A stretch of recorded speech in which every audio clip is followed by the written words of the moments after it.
Hare Krishna. Can you make me a co-host for my tablet also?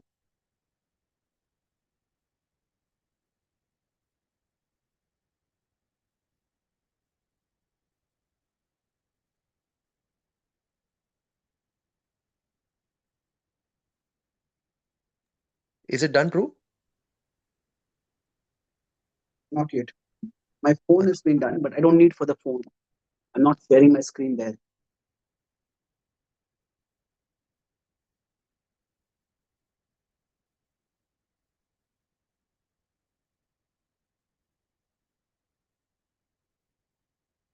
I just raised my hand so that you will know who I am.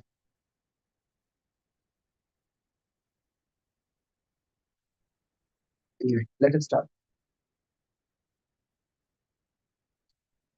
Om Ajnanatimirandhasya Jnananjalishalakaya Chakshur Tasmai Shri Gurave Namah Nama Om Vishnupadaya Krishna Prishtaya Bhutale Shrimate Bhakti Vedanta Swami iti namine Namaste Saraswati Deve Gauravani Pracharine Nirvishesha Shunyavadi Paschatya Deshatarine Vancha Kalpatarubhyascha Kripa Sindhubhyacha Patitanam Pavanebhyo Vaishnavebhyo Namo Namaha Jai Shri Krishna Chaitanya Prabhu Nityananda Shri Advaita Gadadhara Shivasati Gaura Bhakta Vrinda Hare Krishna Hare Krishna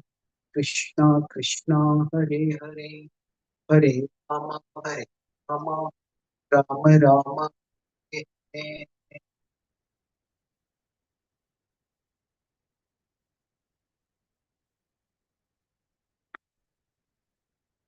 Hare Krishna. Thank you so much for joining today. And today we are going to discuss on the topic of the Bhagavad Gita for the CEO. This is a book that I've just recently published from HarperCollins. And this is a book that I have been working on for more than 12 years. And I would like to talk about this in three parts. First is the background of the book and how that can help us appreciate its relevance. Then I'll talk about how leadership applies to each one of us, how we are all meant to be the CEOs of our own life. And then we'll talk about how the Bhagavad Gita can help us to become better CEOs of our own life personally and also publicly to whatever extent it works. So, in my pre devotional days, I was very interested in psychology and self help and personal growth. And I encountered at that time a number of books written either from a Christian perspective on personal growth and leadership and becoming more effective. And I saw also certain books written by Buddhists. I also saw a number of books written from the perspective of Advaitavad. And when I was introduced to Bhakti, for me, the Bhagavad Gita was by far the book that I actually fell in love with, you can say. And I saw that there were a number of people who had written something on the Gita and leadership. A number of people were speaking on it from different perspectives. Now, the challenge I noticed is sometimes some of these writings went too much into the Gita and it was not relevant for leaders. On the other hand, there are some who spoke more on leadership, but it was the connection with Gita was very nominal. It was what you would get in any other Gita book, any other leadership book, but with just like a footing of the Bhagavad Gita.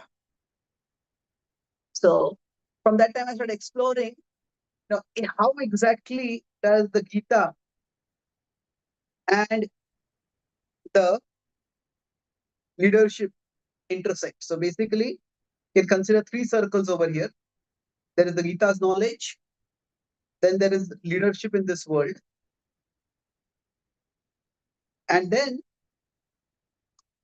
we can say there are individuals. So why am I putting individuals separately is that not all individuals are leaders. So now we could say that aren't all leaders individuals? Yes, but I'm talking about leadership as a attribute. So I was exploring, is there a way in which these three things could be intersecting? That somebody wants to understand themselves and grow as an individual. They want to draw wisdom from the Gita and mold their life accordingly. And then they want to blossom in the qualities of leadership and the roles of leadership. So when I started exploring this, I started studying the Bhagavad Gita from that perspective. In the Bhagavad Gita, Krishna himself says that ye thamam prapadyante tam sathaiva bhajamyaham. That as all people surrender unto me, I reward them accordingly. What this means is that if we approach Krishna from a particular perspective, Krishna reveals himself. So Krishna, as the all-attractive divinity, is capable of revealing his wisdom, his glory from many different perspectives. So I'll talk about this, about leadership from three different points. That let me start with how, first of all, each one of us is a leader. So I'll talk about a sip of wisdom. So sip refers to three things.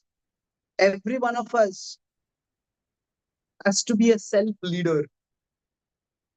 Then we are all at one level informal leaders in whatever social group, family, community we belong to. We have influence, and in that sense, we are leaders.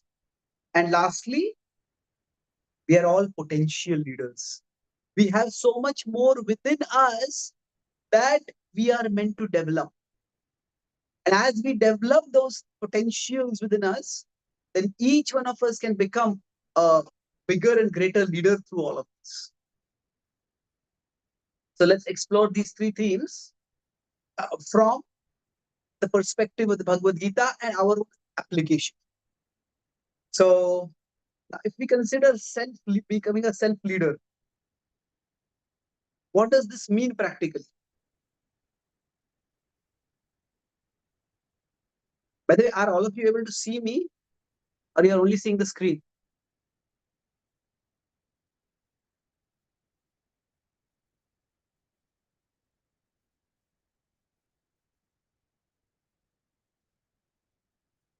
Hare Krishna.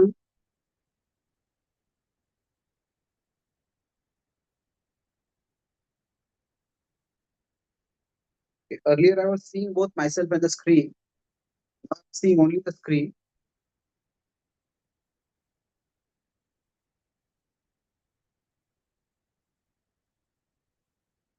Okay.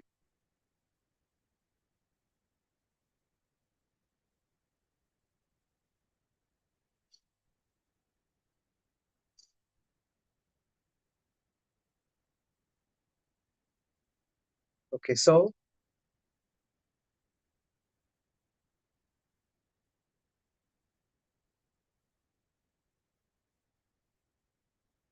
okay. So now when we talk about this concept of becoming a self-leader, what does that mean? It's almost as if inside us, if this is a self, inside us there are many different parts, and they are pulling in different directions. This is not the effulgence of the sun. This is within us. There's some part which says, oh, I want to spend more time with my family. Someone says, I want to grow in my career. I want to go out and travel places. Oh, I want to watch TV. I want to read books. I want to exercise and be fitter. I want to grow spiritually. There are so many parts within us which are pulling us in different directions. And even when somebody is doing something as simple as say, focusing on their spirituality, then therein also there can be many, many different desires that can pull us. And if we are being pulled in different directions in this way, then we can never be effective. So to become a leader of ourselves means that there are different parts within us which we need to harmonize, which we need to bring together. If we don't bring them together, then our energy will be at the least under. It may even be abused because we will not be able to function at our optimal level. So often we use this when we see somebody is distracted. Distraction means what? Their energy is going in two different directions. They're physically at one place, so a certain level of energy is at that place. But along with that, much of their energy has gone to other places because they're being pulled in other directions. So when we become a self-leader, then all the parts of us that are going in different directions, they are moved in one direction harmoniously. The Such a harmonization can increase our effectiveness. It's like sometimes we have met people who may just be the embodiment of confusion. Earlier, I was not sure. Now, I'm not sure if I'm not sure. So somebody can be uncertain and then they can become uncertain about their uncertainty. And that way, they're just pulled in different directions. And the Bhagavad Gita calls this as dvandva, up and down, this direction, that direction. When we just get pulled this way in various directions, we can't function effectively. So that's why it's important for us to be harmonized. In fact, the Bhagavad Gita begins with Arjuna feeling himself being pulled in two different directions. One part came with the expectation and the intention that I will fight this war. And then another part of him started popping up when he was on the battlefield and he said, I can't fight. I can't be fighting like this. These are all my relatives. And those two parts were pulling him into different directions so forcefully, he just could not function. Leadership is about bringing these conflicting parts within us together harmoniously. So, this self-leadership happens, the Bhagavad Gita explains, one of its key teachings is that this is not just self-control. Yes, self-control is important. But Bhagavad Gita says that there's a part within us which is very unsteady, very unsecure, very pulling against each other, pulling in various different directions. And that is our mind. So under the influence of the mind, we are sometimes wise and sometimes otherwise. In this way, we are pulled here and there. And the Gita doesn't say that we have to destroy our mind. Yes, the mind can be our enemy. But the point is not that, like any other enemy, we destroy the enemy. Like, say, the current war that is going on between Israel and the Hamas and the Hezbollah. So, the Israel government in their main streets, they have a whole big digital board where they have put the pictures of various leaders, terrorist leaders whom they have assassinated and whom they are going to eliminate one by one by one. So if someone is an enemy, we just destroy them. But the Gita doesn't say that we are to destroy our mind. The Gita says we have to transform our mind so that it will become our friend. And that means that these various parts that are there within us, which the Gita talks about, that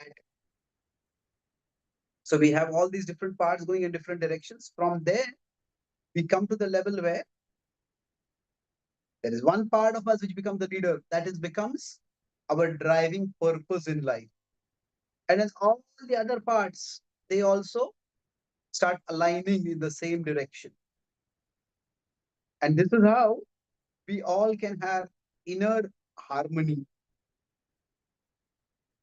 And Krishna talks about this in the Bhagavad Gita 15.7. He says, Mana shashtani indriyani prakriti sthani karshyati. We are pulled in different directions. So each one of us has to become a self-leader.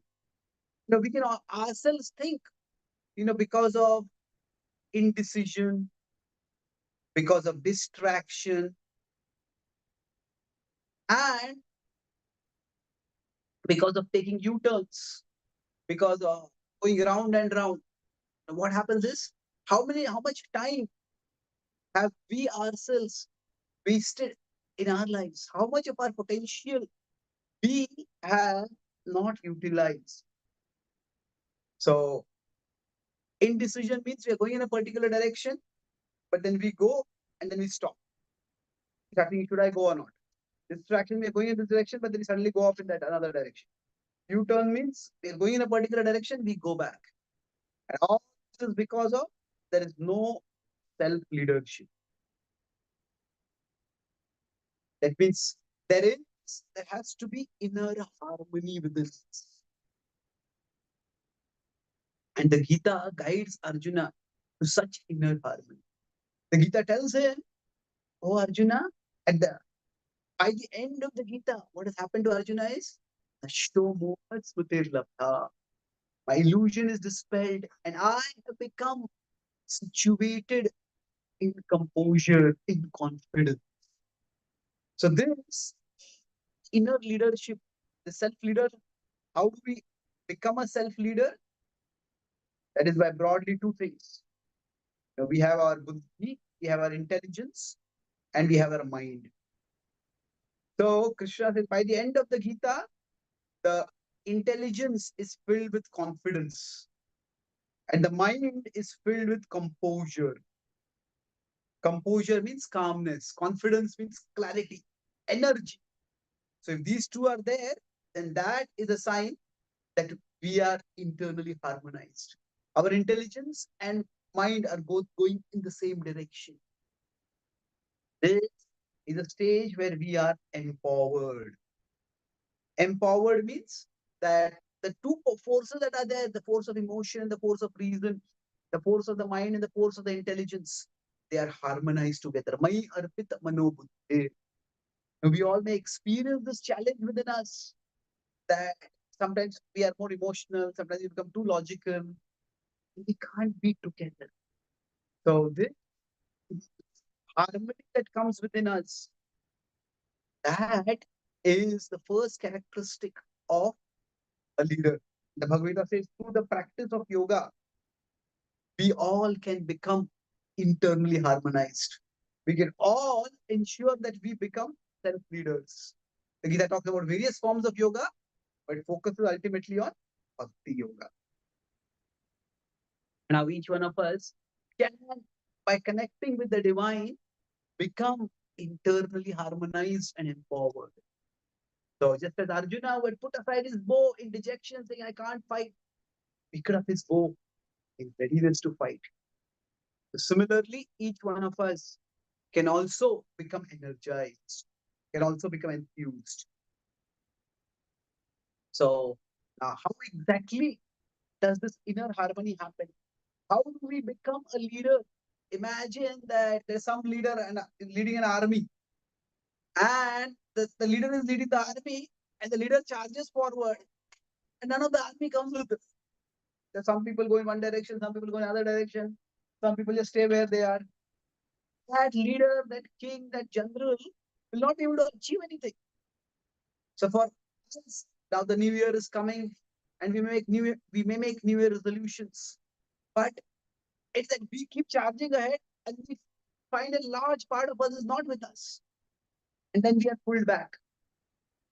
Then we feel I go 10 steps ahead, and then I go 8 steps back. Sometimes we feel we go 10 steps ahead, and then we go 20 steps back. But this inner harmony, that through the practice of yoga, what happens is there is harmony that comes in, there is cleansing that happens, there is purification that happens. And this is the foundation of leadership. We have to be a leader ourselves internally. And if somebody is not an internal leader, then they can cause great havoc, even if they become an external leader. So somebody who's indecisive, a general decides that, okay, let me attack over here first. And there are soldiers who are fighting, lots of casualties are there. And suddenly general says, oh no, let's not go over there, let's go over there. They go over there and they go another place. So a person can cause great havoc. So leadership, that brings me to the next point.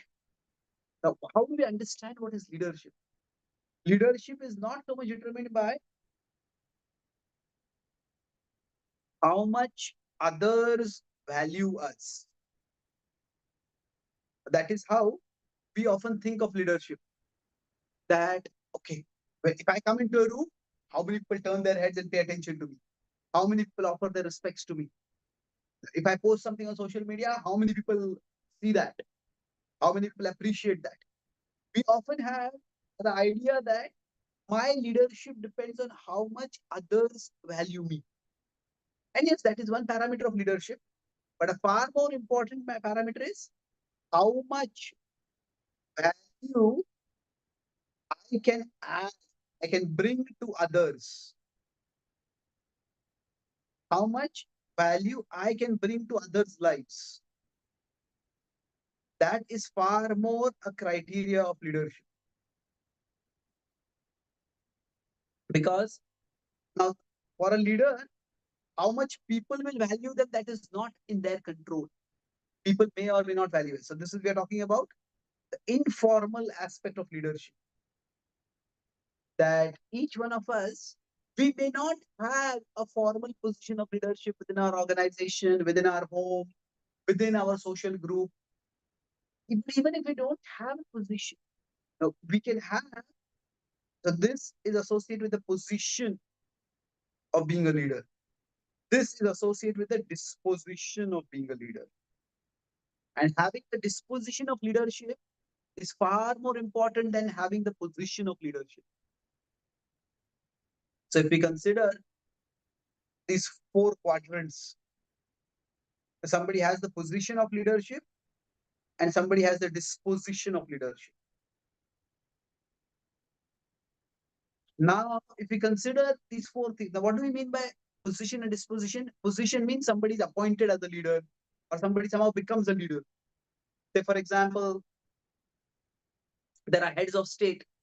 In Africa, there was a head of state in one country who had like thousands and thousands of shoes, thousands and thousands of clothes, and citizens were starving.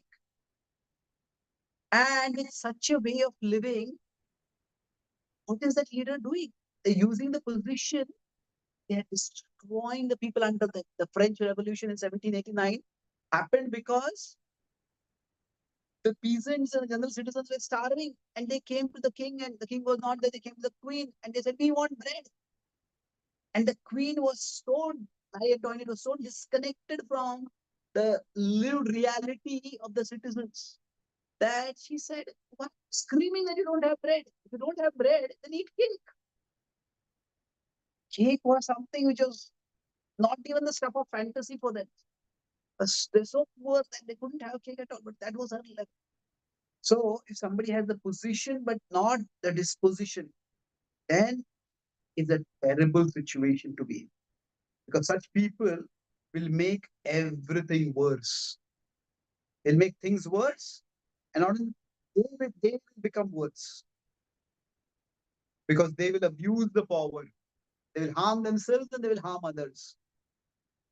So many times we may seek leadership, but when we are seeking leadership, if we have not developed the disposition of a leader, the disposition of the leader is what? That I want to add value to people's life.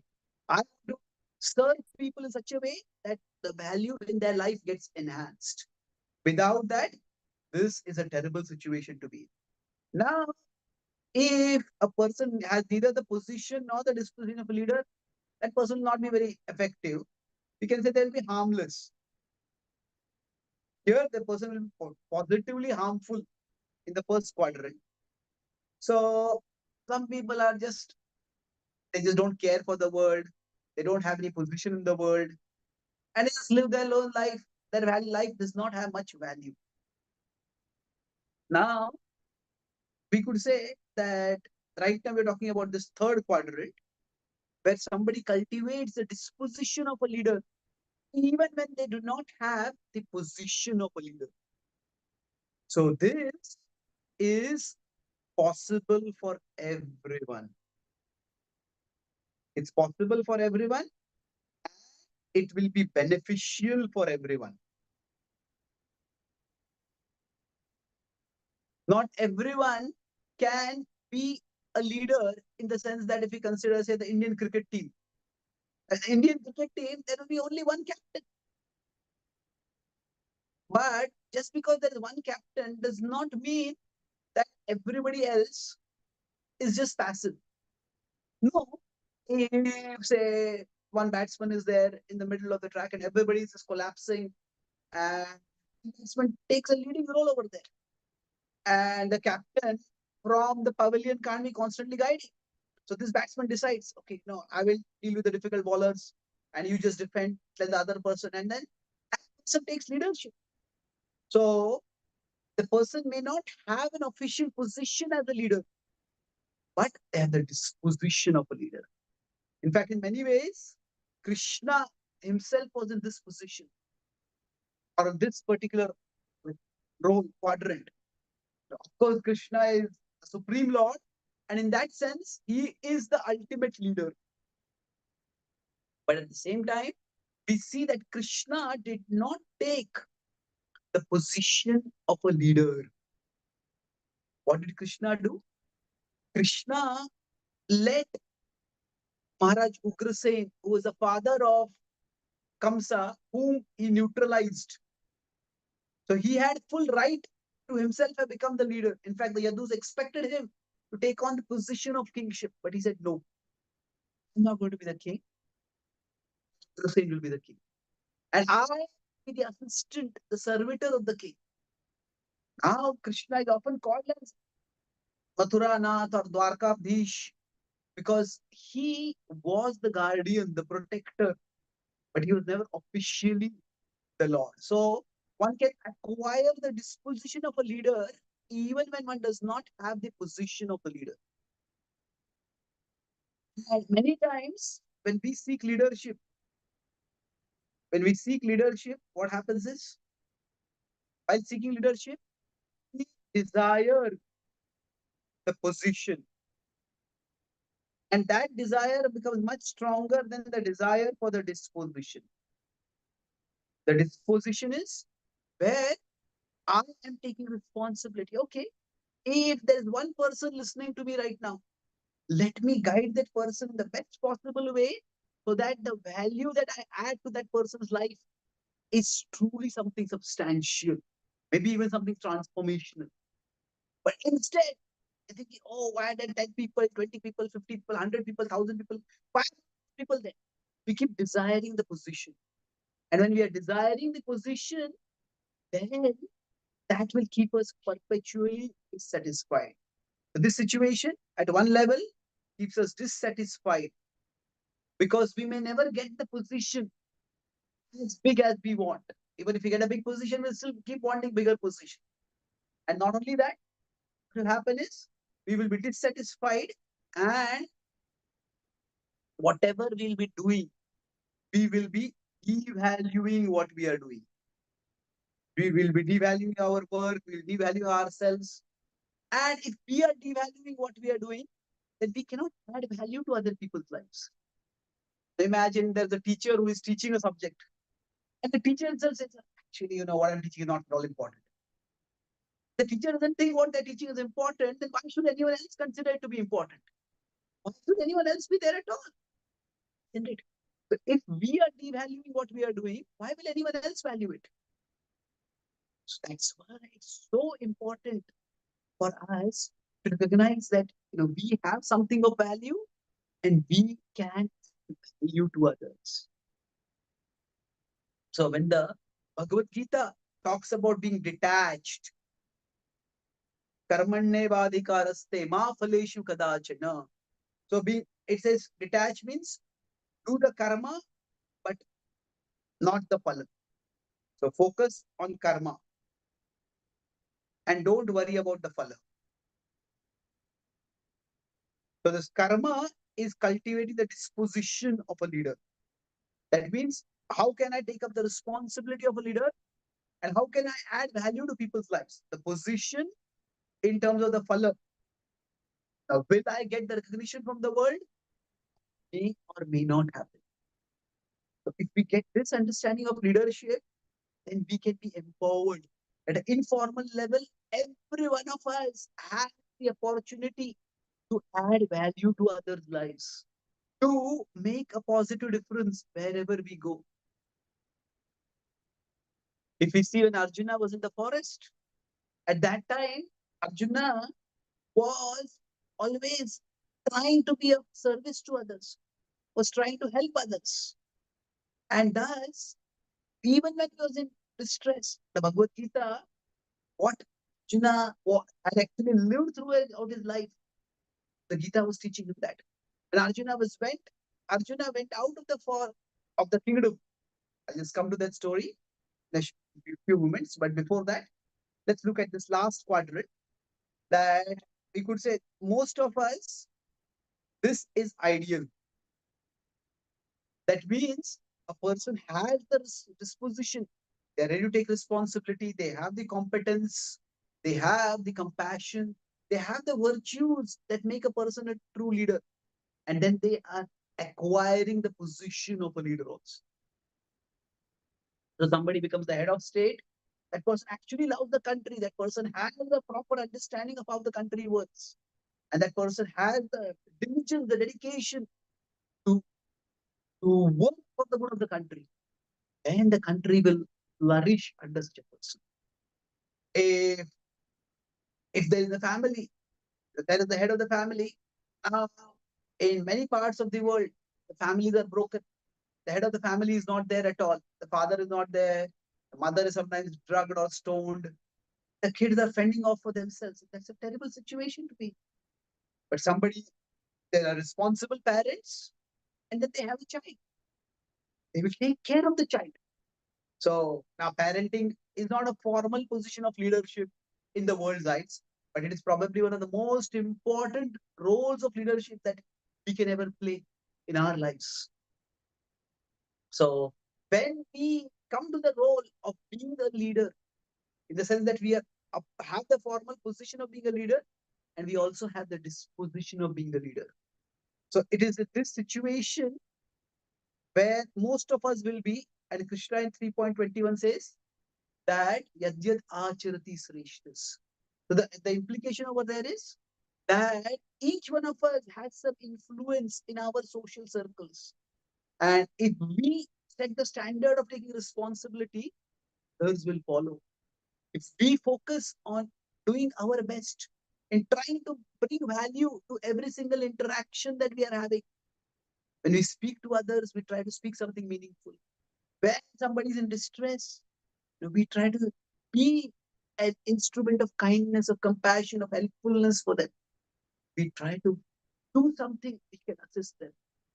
The Bhagavad Gita tells that through this, each one of us can actually bring value to our life and we can be an informal leader. And from there, we come to the role of being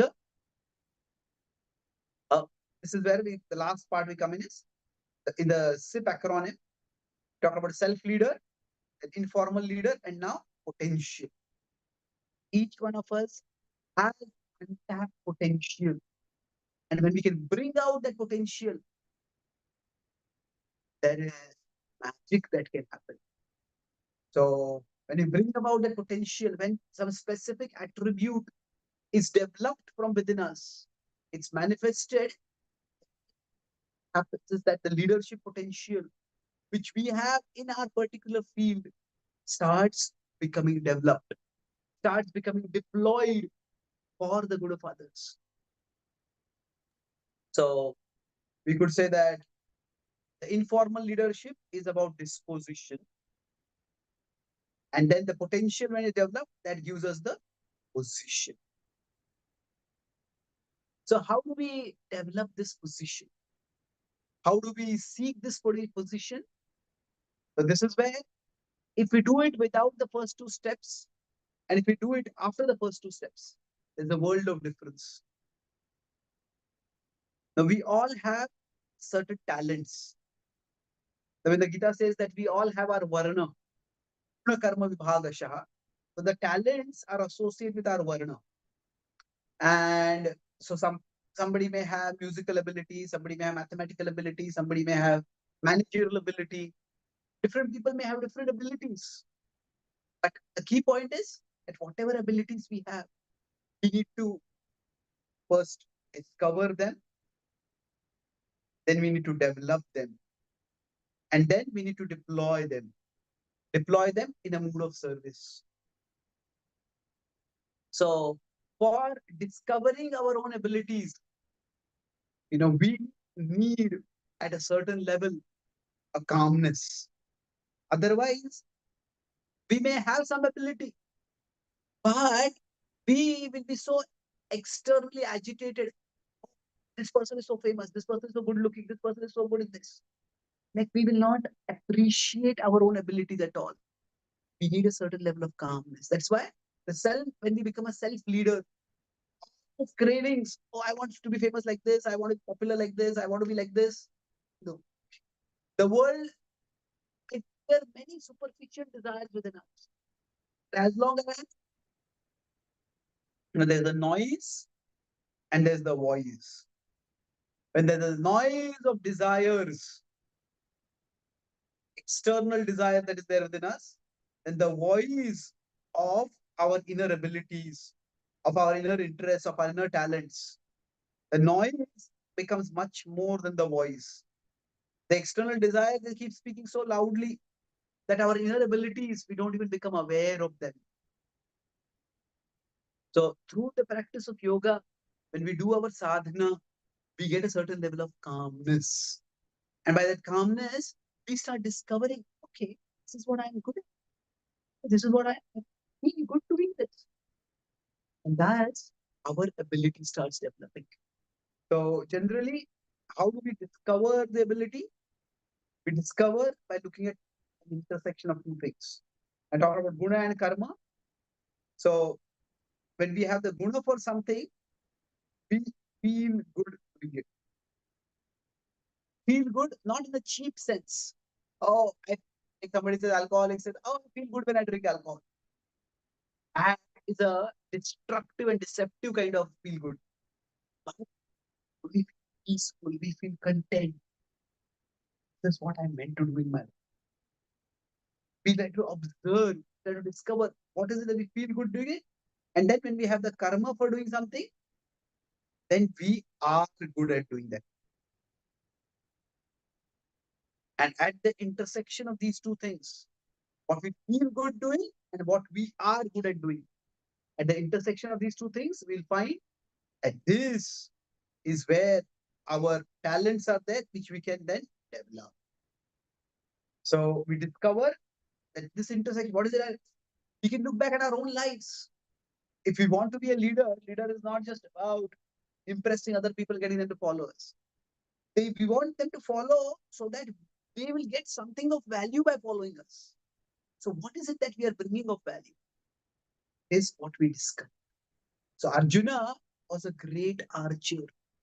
And when he was leading the army in an informal, he was not formally the general of the army, not the commander. That was Drishtadyumna. But still, he was the greatest archer. And he led the army in spirit. So he had discovered his own ability. And then he developed his ability. How does he develop his ability? So discovery is through self-observation. He needs a certain level of calmness to self-observe, do self-observation. What is it that I feel good doing? What is it that I'm good at doing? And after that, we develop that ability. And that is through dedication. Keep doing, as you say, practice makes one perfect. Now, of course, no one becomes perfect in life. Only God is perfect in the sense of never making any mistake at all. But we all can move closer and closer toward becoming the best that we can be. So we know that Arjuna, as a leader, when Krishna said, Vyavasayatmika buddhi ekeha kurunandana. So, so To develop our potential, we need to be fixed. Okay, this is the area where I've discovered my ability. This is where I will keep working. This is where I will keep focusing my energy. And by such focus of energy, by the dedication, Arjuna, when he had to practice archery, he's known as Udakesha. All night, all day, he would be learning about archery, and all night he would be practicing the archery. And that's how he overcame the urge to sleep. He became a super excellent archer. We just know that Arjuna was a great archer, but how did he become? He had talent, but along with talent, he also had the commitment. And then finally, once we develop those abilities, then for deploying the abilities, we need a service attitude.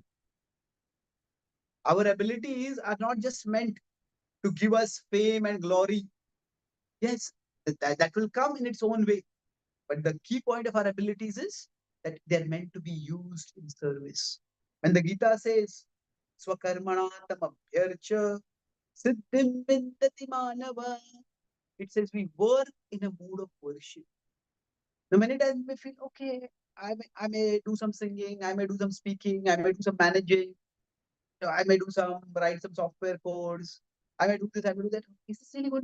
Is this really going to make any difference at all? I'm such a small, tiny person, and the world is so big. Even if I try to be good, there is so much in the world that is bad. What difference is what I'm going to do make? Not like that. Actually, it will make a significant difference. So for Arjuna, his archery was not just his archery. His archery was used by Krishna as a higher plan. So the Gita explains that each one of us can be a part of a higher reality. So what we have, the talents, the abilities that we have, that is God's gift to us. What we have is God's gift to us, and what we do with what we have. Arjuna had that archery ability. What did he do? He developed it and he used it in this, that is in Krishna's service. That is our gift to God. So in that sense, each one of us, when we are becoming a leader, it is we are using what God has given in a mood of service to Him. And through such an attitude, what will happen is that the world may give us a position of leadership. And if we get that position, we'll use it constructively. We'll use it in a mood of service. We won't abuse that power.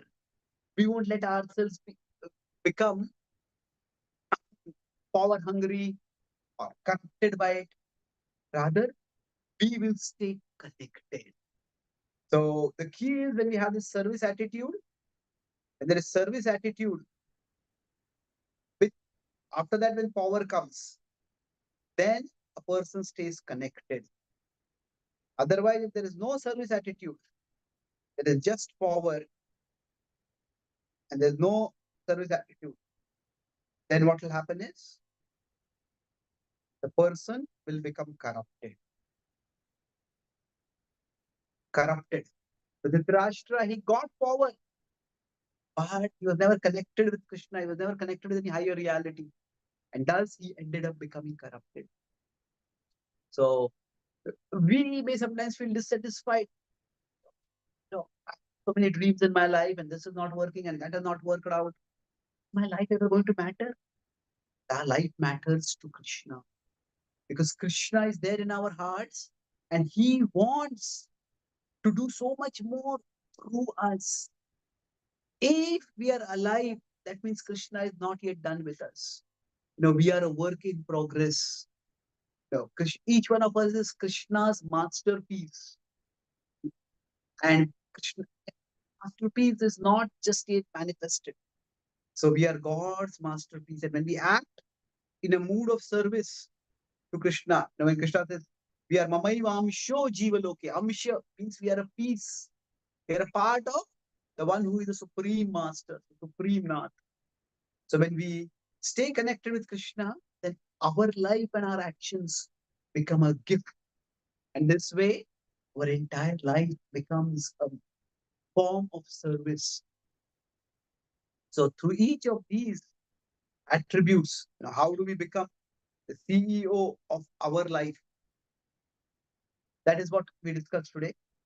So I talked about that in terms of, firstly, what are we trying to discuss is three things. That there is the attributes of leadership, there is the Gita, leadership, and individual growth. Each one of us is an individual. How can we find the intersection between these three things? The Gita teaches many things, leadership has many attributes, and each one of us is an individual. So the three things can be brought together, and in that connection, I discussed that how the Gita tells us for each one of us, we have to be a self-leader. And when we become a self-leader, then the various parts of us which are going in different directions and pulling us in different directions and making us under effective or less effective or not at all effective, they all come together. There is one, we have one purpose, and all the other things within us, they also get aligned with that purpose. So this happens through yoga, through sadhana, when we become connected, and the Gita guides every one of us to become a self-leader. And then we talked about the sip of wisdom. That I was the informal leader. The self-leader is when we learn to manage our mind. The informal leader is when we talk about this, that there is a position of leadership and there is a disposition of leadership. So we all may seek the position, but the position without disposition will cause devastation. The person will abuse power. I talked about people like Duryodhan, people talk about how the French Revolution started. So this will be, person will be ineffective, but harmless. This is where we all can seek to be. Wherever we are, we can try to cultivate the disposition of leadership. And what does the disposition of leadership mean? That we focus not on how much people value us, but rather how much value we bring to people. How much value through our actions, through our words, we bring to people.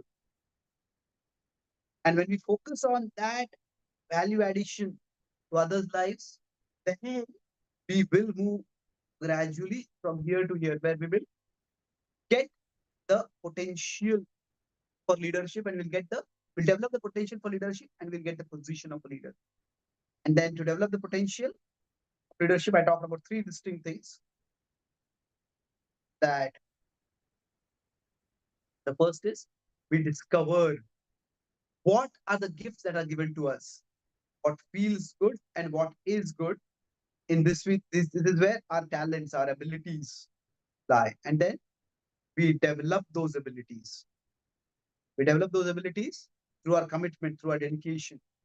And then after that, finally, we deploy, we engage those abilities. That what we are, what we have is God's gift to us.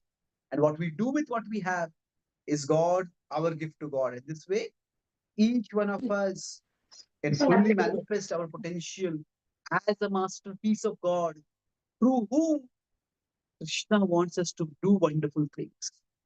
And that our life can bring value to others. And through as a masterpiece, we will stay connected. And rather than ever becoming corrupted by the power of leadership. Thank you very much. Hare Krishna. Are there any questions or comments? Yeah, Vikas Bro, you can just Yes. coordinate. Yeah. Hare Krishna. So first of all, let me thank, I am Vikas Purohit from Govardhaniko village. So first of all, let me thank Chaitanya Charan Prabhuji for taking his time out of his busy schedule, as he is busy in visiting many universities and institutes. So also grateful to Prabhuji for his valuable guidance. So with his kind permission, let me introduce him in a brief. So Chaitanya Charan Prabhu, Prabhuji. no need to introduce now. Yes, Prabhuji. Yeah, Okay. let's leave it now. Yeah. There's 5 minutes remaining Okay. now for the So session. if anybody has any questions, we can ask, and then again I will just continue.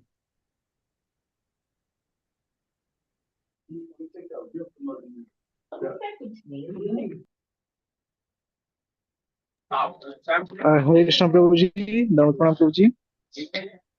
My name is Vishwaranjan Barik. I'm connected from Hyderabad Prabhuji. Thank you for your wonderful lecturer. I'm a, needless to mention that I'm a great fan of yours, and I, literally love you, Prabhuji, for your knowledge and wisdom on Bhagavad Gita. Prabhuji, my question is, while trying to identify my potential or my abilities and qualities, there are also sometimes I get confused. I mean, exactly to identify in which area I'm strong and in which area I'm relatively poor. So, how to work on that and identify the exact area of my strengths? But it doesn't have to be. Thank See, one of the key things for moving ahead in our life is that we often think that progress requires certainty. When I'm sure, then I'll move ahead. But we are finite beings. We cannot have certainty about many things in our life. When we choose a career, okay, we decide to go into a particular field. How much can we be sure that this is the field that is going to work for us? If we're going to take some treatment, how can we be sure? So we take the treatment and see if it works. So unfortunately, with respect to the biggest things in our life, like discovering our talents or discovering our spiritual side, we overvalue certainty. Instead, we should value curiosity. So don't overvalue certainty. Curiosity means, okay, this is something which interests me right now.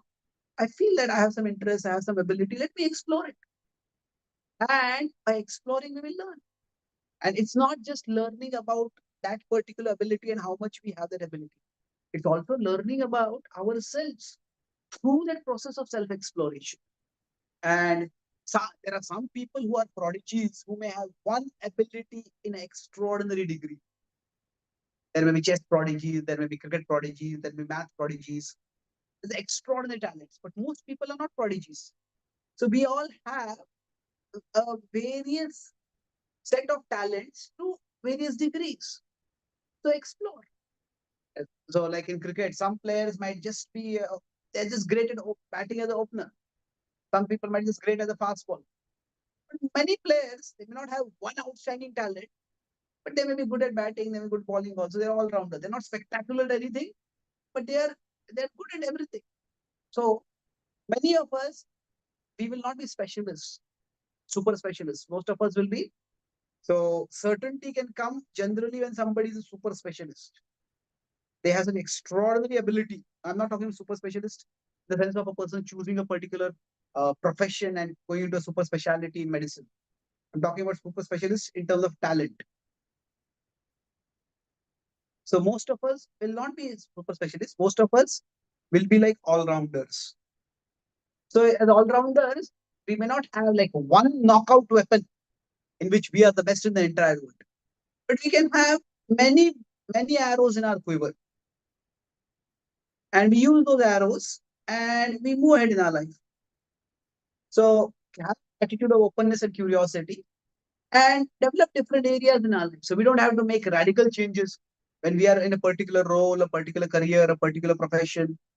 Oh, this is not my thing. Well, let me just give it up. So continue doing that. Be open-minded, keep exploring. We'll keep learning and we'll keep growing by that. Okay. Any other questions? Yes, Prabhuji. Thank you, Prabhuji. Thank you. And my sincere request, Prabhuji, do give us such opportunity to connect with you because we are far away and don't get much opportunity to take your live association. Thank you, Prabhuji. Happy to be of service. Take care. Hare Krishna. Hare Krishna Prabhuji. Thank you so much for wonderful class, bro. It was very nice with the SIP acronym. You covered the whole subject matter, deep subject matter. I was able to connect with the second and third I and P, informal leader and potential leader, more than the self leader. How do we develop that self leadership? You mentioned in the summary format, obviously. that by connecting with the divine, we can harmonize internally and energize also, like that you mentioned. Could you please elaborate how to work on the self-leadership, Prabhuji? So self-leadership essentially means that there are many, many things inside us pulling us in many different directions. So we cannot always choose the desires that come to us. There are many desires that may come uninvited. Oh, come on, eat this, watch this, go and party over there. But just because they are uninvited doesn't mean they have to be unexpected. So uninvited, we can't control them. They might just come. But unexpected, we can control. What that means is, by looking at our own lives, we can observe patterns. Okay, each time, say at the end of the day, when I come back, my tendency is to choose after a long day, the hard work, my tendency is to choose the path of least resistance. That's the time when I spend on social media, just watching this and that, or maybe that is the time when I need to do something constructive. Maybe let me find out what I can do at that. So, becoming a self-leader is about recognizing that there are certain default tendencies which I does. So the default is it comes uninvited.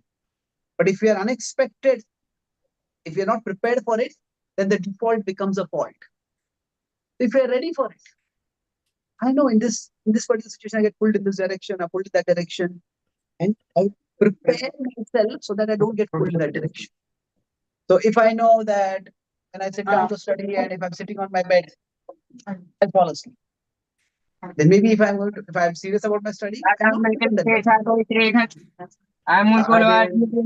I'll go to a library or I'll go to a place where the atmosphere is more conducive for sitting, conducive for study. So basically, Krishna talks about abhyasa and vairagya as the ways to manage our mind.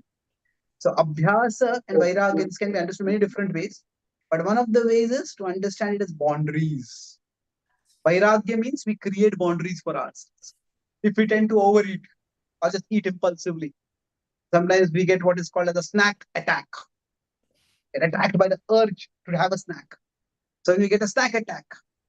Now, if we have kept delicious or sumptuous, fatty, unhealthy food right next to us, we just swallow it. But if we have not, we keep some boundaries, Okay, if I feel untimely hungry, I might have some vegetables, some fruits. I won't have any unhealthy food. Then that protects us. So we create some boundaries, then abhyasa means we create some bonds. We decide these are the things which I am going to do in my life on a regular basis. So when we have that discipline, that diligence, okay, this is what I'm going to do, then by that, we are all able to forward. So self-manager means not that we get every part of us to become completely harmonized. But this is important for me. This is what I'm going to do. And even if I do other things, I won't go beyond this in doing these things. So bond is what? It helps us to move straight ahead. And boundaries means even if I move in off directions, so the boundary is here. So while moving this way, even if I get diverted, it is only this far I'm going to go. If I get diverted, this far I'm going to go. So boundary is not more than this.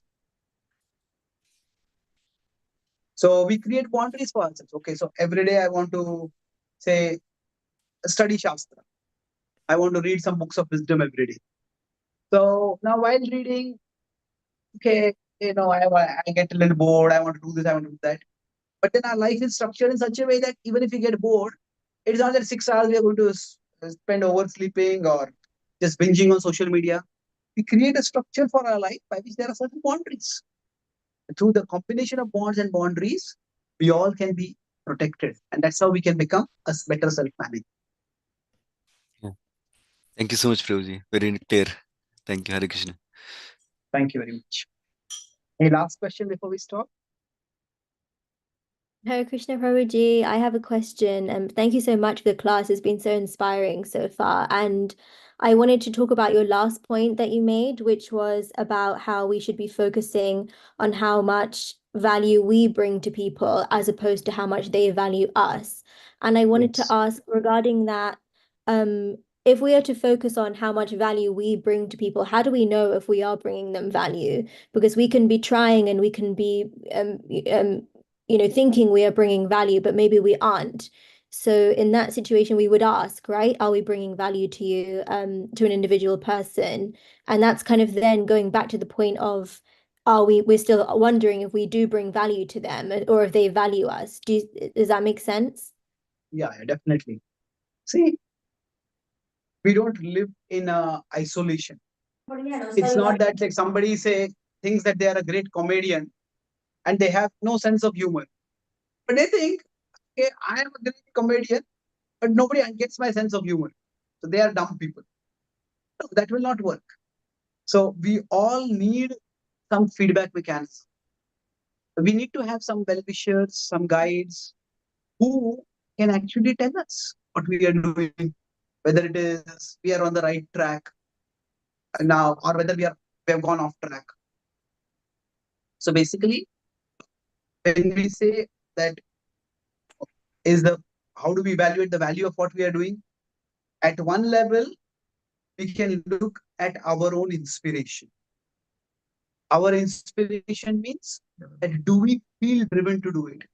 Now, one characteristic of we following our varna is that even if nobody recognized us for what we were doing, still that is what we would do.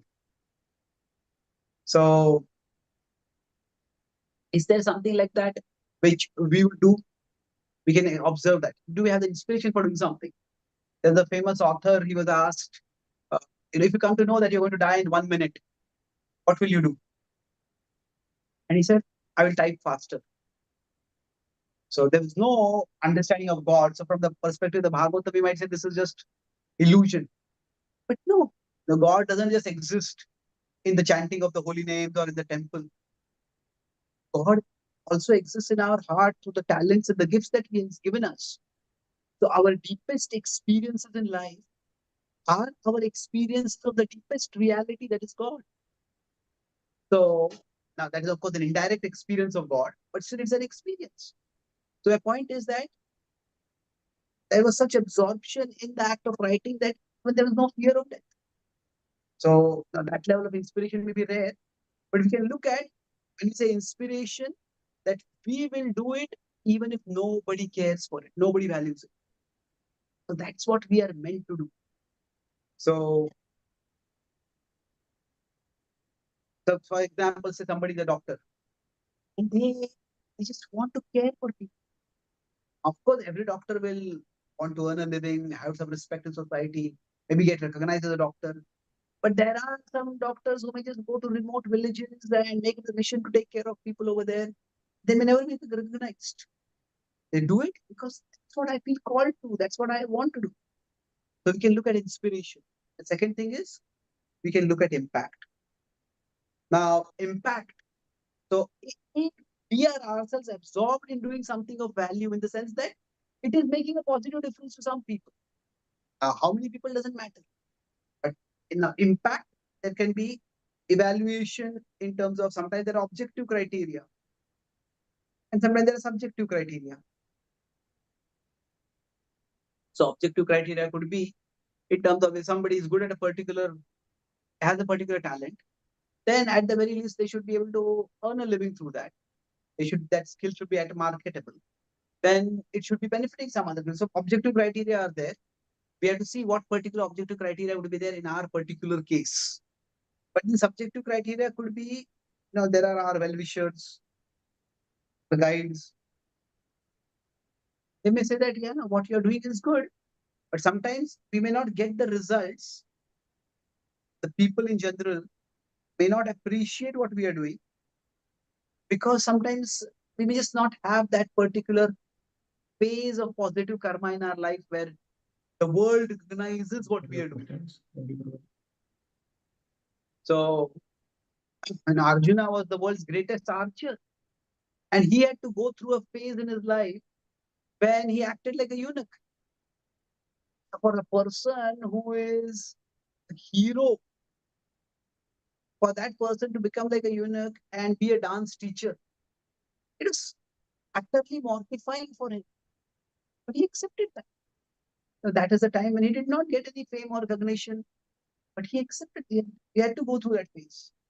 So like that, sometimes we may not get recognition for what we are doing, but through the inspiration that we have for doing something and through the impact that we have based on objective and subjective criteria, we can decide how we are adding value to others' lives, or at least how we are bringing something of value, whether others accept it or not. That is up to them. Thank you very much for the thoughtful question. Yeah, So this thank you is so much. all that I discussed today is based on my latest book, The Gita for the CEO. You may have seen the book itself. It is available on Amazon. And I'll also be traveling across the country and across the world over the next 1.5 years. I also hope to do a series of online sessions, including courses. So you can get further information about the Gita and how it can not just help us grow in our spiritual life, but even in our whole in the world, it can help us to grow. Thank you very much.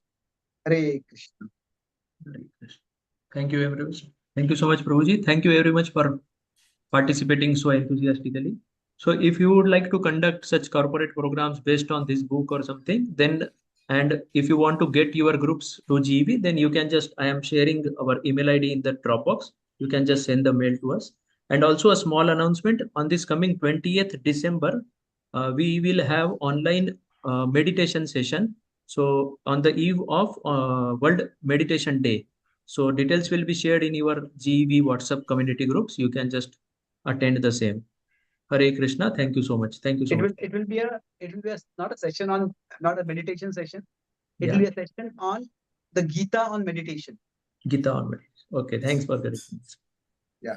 Hare Krishna. So Thank you so how much. does the Gita help us? What are the benefits of meditation? How does the Gita help us to meditate? That's what we'll discuss over there. Okay. Thank you so Hare much. Hare Krishna.